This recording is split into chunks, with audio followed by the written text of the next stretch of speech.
ಉತ್ತರ ಕರ್ನಾಟಕದ ಹೆಮ್ಮೆಯ ರೈತ ಧ್ವನಿ ಟಿವಿ ಚಾನೆಲ್, ಬೆವರಿಗೊಂದು ಭರವಸೆ. ಹಾವೇರಿ ಗದಗ ಲೋಕಸಭಾ ಕ್ಷೇತ್ರದ ಅಭ್ಯರ್ಥಿ ಆನಂದ್ ಸ್ವಾಮಿ ಗಡ್ಡದೇವರಮಠ ಅವರ ಗೆಲುವು ಖಚಿತ ಎಂದು ಅವರ ಬಾಲ್ಯದ ಸ್ನೇಹಿತ ವಿಶ್ವಾಸ ವ್ಯಕ್ತಪಡಿಸಿದ್ದಾರೆ. ಗದಗ ವಕೀಲರ ಸಂಘದ ಮಾಜಿ ಅಧ್ಯಕ್ಷರಾದ ಎಂ.ಎ. ಮೌಲಿ ಅವರು ನಗರದಲ್ಲಿ ಆಯೋಜಿಸಿದ ಪ್ರಜಾಧ್ವನಿ ಕಾರ್ಯಕ್ರಮದಲ್ಲಿ ಹೇಳಿದರು. ಆನಂದ್ ಸ್ವಾಮಿ ಗಡ್ಡದೇವರಮಠ ಅವರು ಬಡವರ ಕಷ್ಟಗಳಿಗೆ ಸ್ಪಂದಿಸುವ ಹೃದಯವಂತ ಎಂದು ಹೇಳಿದ್ದರು. ಈ ಸಾರಿ ಆನಂದ್ ಸ್ವಾಮಿ ಗಡ್ಡದೇವರಮಠ ಅವರ ಗೆಲುವು ಖಚಿತ ಅಂತ ಹೇಳ್ತೀರಾ? 100ಕ್ಕೆ 100 ಸತ್ಯ.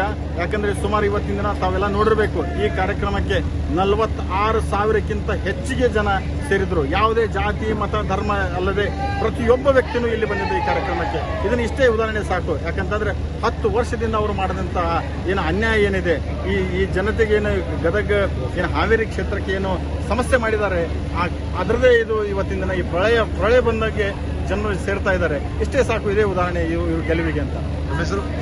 ನನ್ನ ಹೆಸರು ಎಂ.ಎ. ಮೌಲ್ವಿ ಅಂತ, ಗದಗ ಜಿಲ್ಲಾ ವಕೀಲರ ಸಂಘದ ಮಾಜಿ ಅಧ್ಯಕ್ಷ. Thank you. ಬಾಲ್ಯದಿಂದ ನಾನು ನೋಡ್ತಾ ಇದ್ದೀನಿ. ನನ್ನ ಆತ್ಮೀಯ ಸ್ನೇಹಿತ ನಾನು ಯಾವಾಗಲೂ ನನ್ನ ಹೆಗಲ ಮೇಲೆ ಕೈ ಹಾಕೊಂಡು ನನ್ನ ಕಷ್ಟ ಸುಖದಲ್ಲಿ ಏನೋ ಭಾಗಿಯಾಗಿದ್ದಾನೆ. ಅದೇ ರೀತಿ ಇಲ್ಲಿ ನಮ್ಮ ಈಗ ಇವತ್ತಿನ ದಿನ ಜನ ಸೇರಿದ್ರು, ಸಾವಿರಾರು ಜನ, ಸುಮಾರು 46ರಿಂದ 50,000 ಜನ ಸೇರಿದ್ರು. ಇವತ್ತು ಈ ಜನ ಏನು ಸೇರಿದ್ರಲ್ಲ, ಇಷ್ಟೇ ಸಾಕು.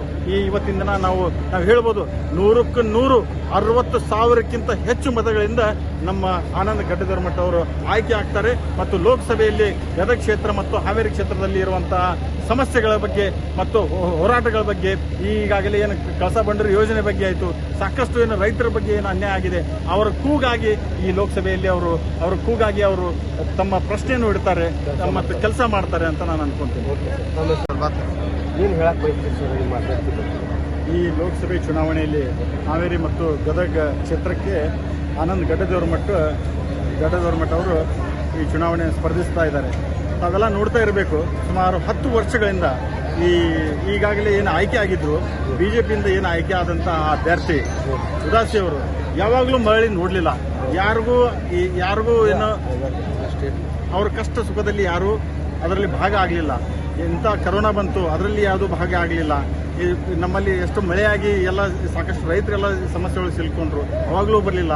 ಯಾವುದೇ ಕಷ್ಟಕ್ಕೆ ಬರಲಾರ್ದೇ ಸೀದಾ ಅವರು ಈ ಸರಿ ಆಯ್ಕೆ ಆಗೋದಿಲ್ಲ ಅನ್ನೋದು ಅವ್ರಿಗೆ ಖಾತ್ರಿ ಆದ ನಂತರ ಅವರು ನಾನು ಸ್ಪರ್ಧಿಸಲಿಕ್ಕೆ ಒಲ್ಲೆ ಅಂತ ಹಿಂಸರಿದ್ದಾರೆ. ಇದು ಇಷ್ಟೇ ಸಾಕು. ನಮ್ಮ ಆನಂದ್ ಗಡ್ಡದೇವರಮಠ ಅವರು ಆಯ್ಕೆ ಆಗೋದು ನಿಶ್ಚಿತ, 100ಕ್ಕೆ 100 ಸತ್ಯ ಅಂತ ಹೇಳ್ಬೋದು. ಆನಂದ್ ಗಡ್ಡದೇವರಮಠ ಯುವಕರ ಕಣ್ಮಣಿ. ನಾನು ಈ ಆನಂದ್ ಗಡ್ಡದೇವರಮಠ ಅವರಿಗೆ ನನ್ನ ಬಾಲ್ಯದಿಂದ ನಾನು ನೋಡ್ತಾ ಇದ್ದೀನಿ. ಈ ಬಾಲ್ಯದಿಂದ ಅವರು ನಾಯಕತ್ವ ಗುಣಗಳನ್ನು ಅವರು ರಕ್ತದಲ್ಲಿ ಇದೆ. ಅವ್ರ ರಕ್ತದಲ್ಲಿ ಅದು ನಾಯಕತ್ವ ಗುಣ ಇದೆ. ಅವ್ರು ಯಾವಾಗಲೂ ಎಲ್ಲ ನಾನು ಅಂತ ಯಾವಾಗಲೂ ಅವರು ಶಬ್ದ ಉಪಯೋಗ ಮಾಡಿಲ್ಲ. ನಾವು ಅನ್ನೋ ಶಬ್ದ ಉಪಯೋಗ ಮಾಡಿ ಜಾತಿ ಮತ ಧರ್ಮ ಯಾವುದೇ ನೋಡದೆ ಪ್ರತಿಯೊಬ್ಬ ವ್ಯಕ್ತಿಗೂ ಅವ್ರ ಕಷ್ಟದಲ್ಲಿ ಅವರು ಭಾಗಿಯಾಗಿದ್ದಾರೆ. ವರದಿ ರೈತ ಧ್ವನಿ ವೀರಣ್ಣ ಹಡಪದ್. ನ್ಯೂಸ್ ಡೆಸ್ಕ್ ರೈತ ನ್ಯೂಸ್ ಹಾವೇರಿ.